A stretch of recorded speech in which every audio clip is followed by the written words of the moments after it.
Well, as usual, when we gather around the Hebrew Bible in worship or study, God's love of righteousness and justice will come out front and center in the conversation. It was there a few weeks ago when we looked at the story of the Exodus, and it's there nearly every time we get into the prophets. I've already made a case in several sermons this year that God has a bias toward the poor and marginalized, and that God's anger is directed toward people who oppress other people. I could almost repeat one of those sermons today and be true to this text. Instead, I'm going to come at it from another angle.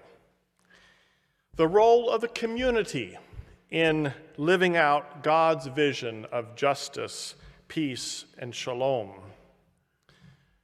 Micah 6:8 may be the most well-loved verse from the Hebrew prophets, at least for Mennonite readers, as evidenced by the number of hands that went up when Carissa was talking to the children.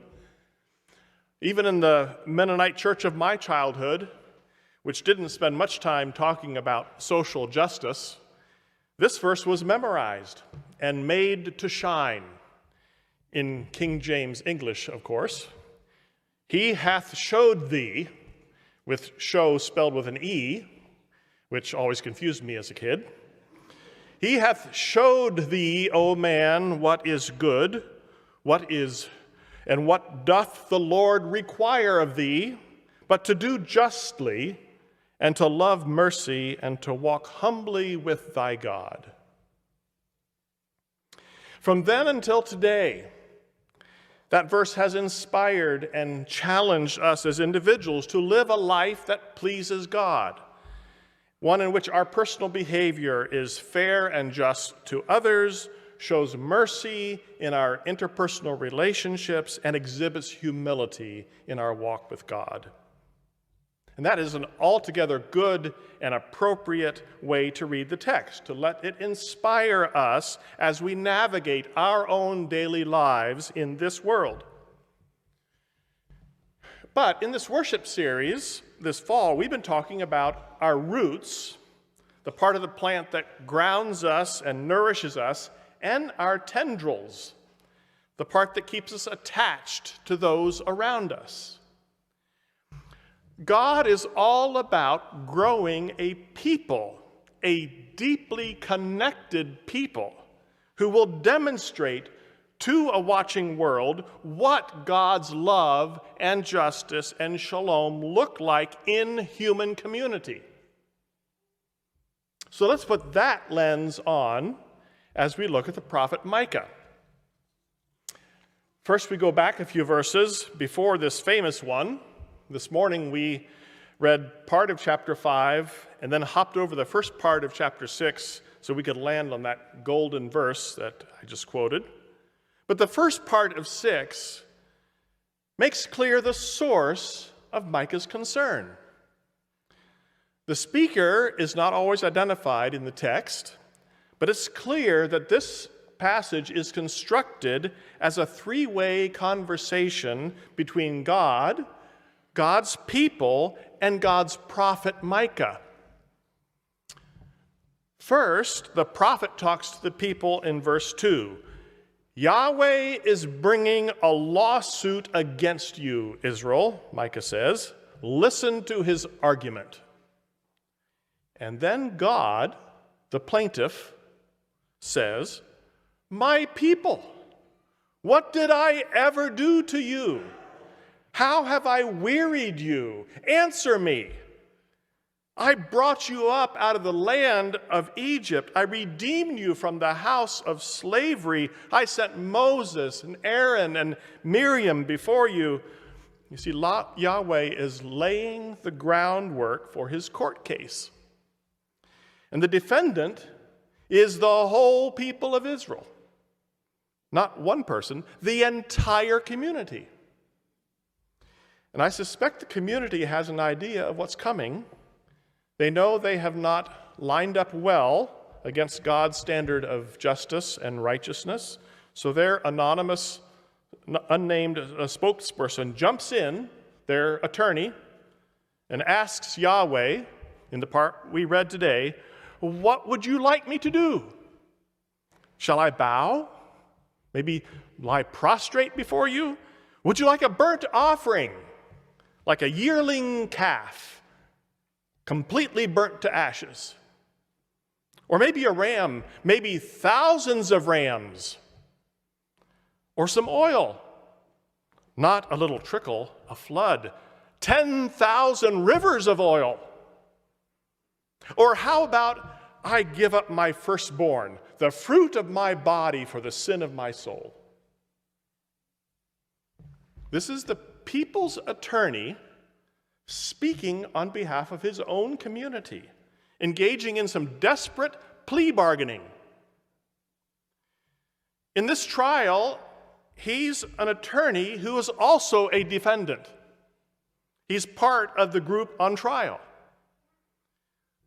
The prophet Micah speaks next. Micah is God's attorney. Why are you asking God about such things? Yahweh has already told you, mortal, what is good and what God requires of you. Do justice. Embrace loving kindness. Walk humbly with God. It's safe to say these are words for the whole class of defendants. First, people, do justice. Structure your way of living together in the world according to my laws that protect the poor, the widow, the orphan, that prevent human oppression of other humans. And second, embrace loving kindness. The Hebrew word here is chesed, as Carissa tried to pronounce with the children. Can you all say it? Chesed. Steadfast love. Steadfast love that never fails. Love that survives against all odds. Showing kindness even to those who don't deserve it.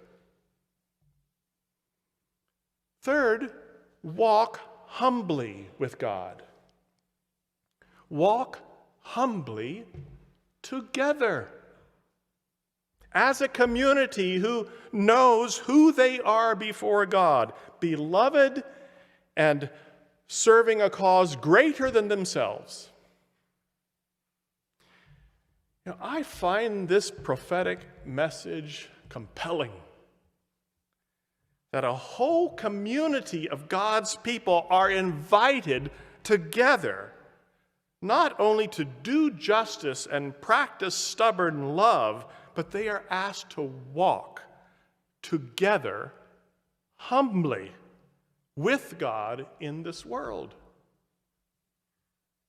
I find it especially compelling in our present political climate, and worthwhile reflecting on as we come out of the midterm elections, where the whole focus is on winners and losers, or to be more precise, winning parties and losing parties. Micah is preaching collective, corporate, communal humility. The phrase group humility is an oxymoron today. Those two words don't go together. I can't think of anywhere to point to find an example of such a thing. We live in a world where one country after another is electing extreme nationalists who are popular precisely because they refuse to show group humility toward other nations and blatantly promote an us first agenda. And back home in the USA, is there any room at all for group humility? We are led by a Congress where lawmakers are pressured to vote in lockstep with their party and demonize their political opponents or face the consequences of their disloyalty. And in our churches, we are experiencing a resurgence of Christian nationalism, where Christians think it's their calling to take back their country by controlling our institutions, from the national government down to local authorities. What would it mean for the Church of Jesus to exhibit public humility in our walk with God in society? Instead of what has become the new normal for churches, to go on the offensive, trying to prove our significance and stature, fighting against people that we are called to love, trying to stave off the inevitable decline in numbers and decline in social relevance by practicing muscular Christianity. For that matter, groups of any kind in our culture don't have much practice in being purposefully, authentically humble. As I think about our own congregation here, it seems like we have ample reason for some group pride.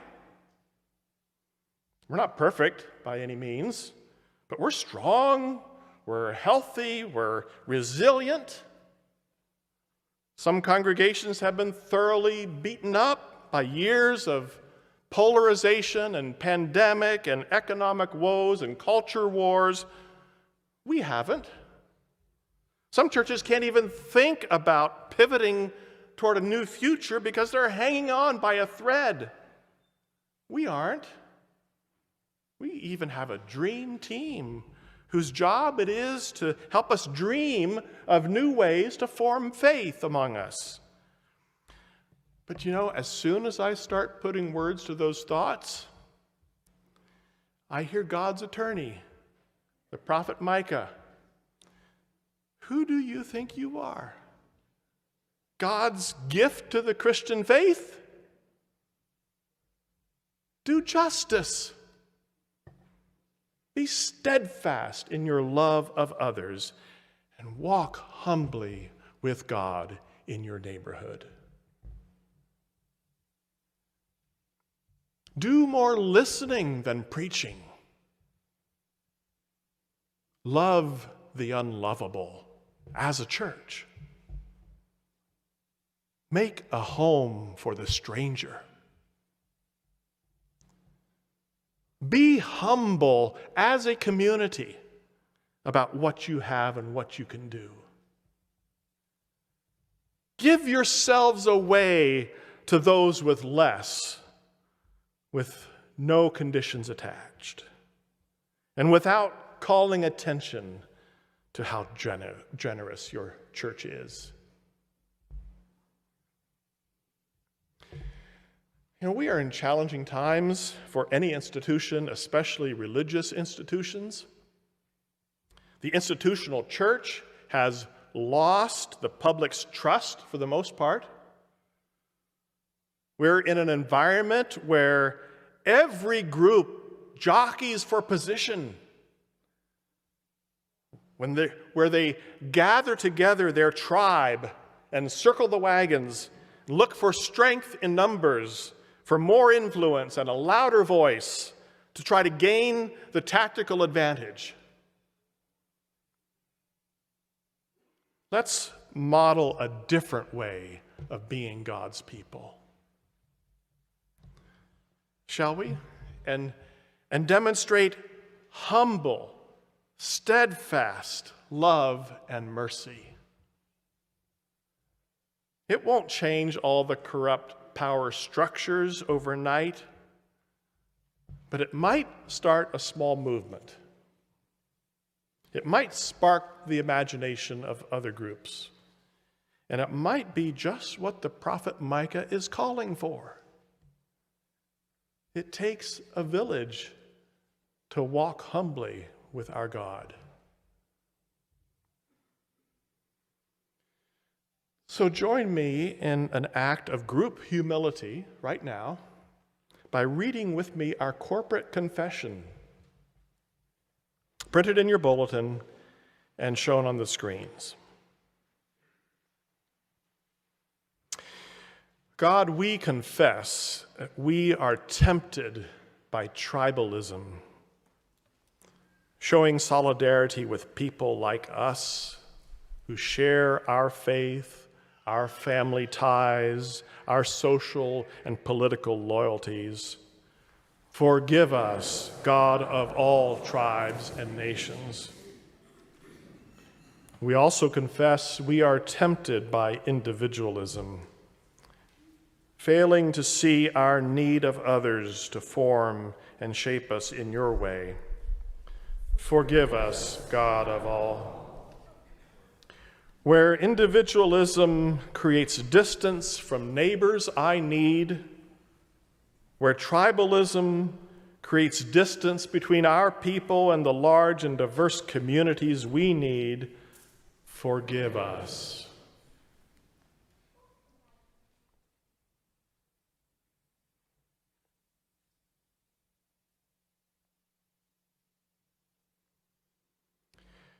The God of justice, whose heart is for all tribes and nations, forgives and loves us without condition and invites us to join our lives with others, together doing justice, loving kindness, and walking humbly with God.